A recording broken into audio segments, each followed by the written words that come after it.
তারই যেন আলোকসজ্জা আলো সিঁদুর ইদানিং যে ধরনের আলোক আমরা দেখেছি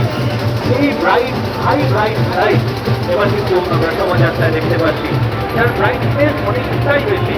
এই মূর্তি আলো আলোকিত আলোকসজ্জাকে নিয়ে এগিয়ে চলেছে প্রতাপঘাট মৌলভবন থেকে বাগবাজারের মধ্যাঞ্চলের দিকে উদ্দেশ্যে লাল বিহারী কমিটি কামধেনু প্রতিমাকে সঙ্গে নিয়ে এবং তাদের দ্বিতীয় যে আলোকসজ্জার শহর সেখানে বেশ ভারী একটি মজার ছবি যেখানে বাঘগুলো রয়েছে খাঁচার মধ্যে আর হরিণ ঘুরে বেড়াচ্ছে রাস্তায় অর্থাৎ বোঝাই যাচ্ছে হরিণটি উন্মুক্ত হিসেবে ঘুরে বেড়ালেও বাঘ বন্দী হয়ে গিয়েছে খাঁচায় এমন আলোকসজ্জা নিয়ে এই মুহূর্তে এসে উপস্থিত হচ্ছে লাল বিহারী সমিতির কামধেনু পূজা কমিটি আর কিছুক্ষণের মধ্যে তাদের সেই আরাধিত মূর্তি আপনার টিভি স্ক্রিনে আপনি দেখতে চলেছেন